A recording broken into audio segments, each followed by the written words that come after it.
शहर कराची में प्रॉपर्टी लें या बहरिया में, कहां रियल एस्टेट इन्वेस्टमेंट आने वाले वक्तों में ज्यादा प्रॉफिट देगी, आइए जानते हैं इस वीडियो में।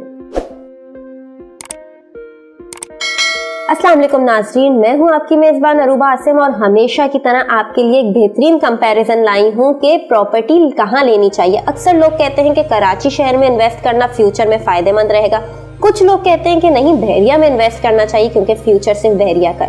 आखिर है क्या, आखिर दोनों में से कौन सी बात सही है, ये हम जानते हैं। सबसे पहले बात करते हैं कि हमारा कराची शहर किन इश्यूज से दो चार है। सबसे पहले स्ट्रीट क्राइम्स। हम न्यूज़ देखते हैं तो हमें अंदाजा होता है कि दिन ब दिन शहर कराची में स्ट्रीट क्राइम्स की शरह में इजाफा होता जा रहा है। अभी लास्ट ही में अगर एक महीने की बात करूं तो 15% इजाफा आया है स्ट्रीट क्राइम्स में। कराची शहर पाकिस्तान का 3rd लार्जेस्ट शहर है आबादी के लिहाज से, लेकिन यहाँ के लोग बेसिक फैसिलिटीज से भी महरूम है, जिसमें बिजली, गैस, पानी। बिजली की बात करूं तो बेतहाशा लोड शेडिंग, यूनिट आपको इतना महंगा फराहम किया जा रहा है। पानी की बात करूं तो टैंकर माफिया का राज है। दूसरा, आपको बोरिंग का पानी फराहम किया जा रहा है। सुई गैस आपको सिर्फ सर्दियों में देखने को ही मिलती है या तो मिलती ही नहीं है। कराची शहर जो सबसे ज्यादा टैक्स पेयर है, वहाँ के लोग बेसिक फैसिलिटीज से महरूम क्यों हैं? अभी हाल ही में हमने नस्ला टावर का इशू सुना था कि लोग वहाँ पे रिहाइश इख्तियार कर रहे थे, लेकिन उन लोगों से उनके मकानात छीन लिए गए। क्यों? क्योंकि आपको नहीं पता होता कि आप जिस घर में रह रहे हैं कल को किसी सुप्रीम कोर्ट का ऑर्डर आ जाए कि वो चीज़ इलीगल है, फिर क्या करेंगे आप? तभी यहाँ पे करते हैं लोग अक्लमंदाना फैसला और अपने फ्यूचर को सिक्योर करते हुए एक ऐसे लाइफस्टाइल की तरफ मूव करते हैं जहाँ उन्हें ये सारी फैसिलिटीज़ मिलें जिसके वो हकदार हैं। तभी तो आपको पैसे देना बुरा भी नहीं लगता।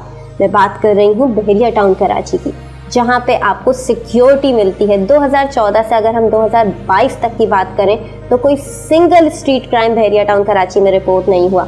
बेसिक फैसिलिटीज़, बिजली, गैस, पानी की बात करें तो अमूमन लोग कहते हैं कि बहरिया टाउन कराची में बिजली महंगी है, जबकि ऐसा नहीं है। यहाँ पे पीक आवर बिलिंग नहीं है, दूसरा लोड शेडिंग बिल्कुल नहीं है।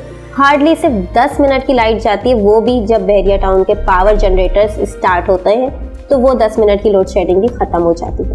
फिर बात करते हैं सुई गैस की, पानी की। यहाँ पे आपको लाइन का पानी फराहम किया जाता है जो आने वाले वक्तों में और इम्प्रूव कर लिया जाएगा। यहाँ पे सीवरेज और ड्रेनेज का निज़ाम बेहतरीन है।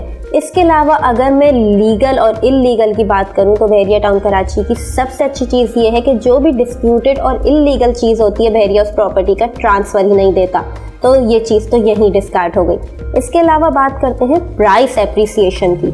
बहरिया टाउन कराची जब लॉन्च हुआ था तो चाहे हम प्लॉट लें, अपार्टमेंट लें, शॉप्स लें या विलास लें, एक बेसिक सी एग्जांपल देती हूँ कि बहरिया के अपने प्रीसेंट 19 के अपार्टमेंट्स जब लॉन्च हुए थे तो वो 26,50,000 के थे और आज की तारीख में वो अपार्टमेंट्स आपको 95 लाख से लेके 1 करोड़ तक के बजट में भी मुश्किल से मिलते हैं। ये है यहाँ की प्राइस एप्रिसिएशन। फिर चाहे आप विलास देख लें। बेसिक प्लॉट की एग्जांपल दूँ तो प्लॉट की प्राइस यहाँ पे 17,50,000 थी, जिस पे बहरिया ने 1.5 लाख का डिस्काउंट दिया था और उस पे जो ऑन है आज की तारीख में कम से कम भी आपको 125 गज का प्लॉट यहाँ पे आज की तारीख में 50 लाख का मिलता है। तो ये है बहरिया की मार्केट। तो अगर आप अभी भी सोच रहे हैं कि बहरिया टाउन कराची में इन्वेस्ट किया जाए या वेट किया जाए, तो बिल्कुल देर नहीं करें और एक ऐसे लाइफस्टाइल का हिस्सा बने जो आप डिजर्व करते हैं। उस लाइफस्टाइल के पैसे दें जो आपके मयार के मुताबिक हो। बहरिया टाउन कराची में अगर कोई भी इन्वेस्टमेंट करना चाह रहे हैं या इन्फॉर्मेशन लेना चाह रहे हैं तो नीचे दिए गए नंबर पर हमसे आज ही रहा।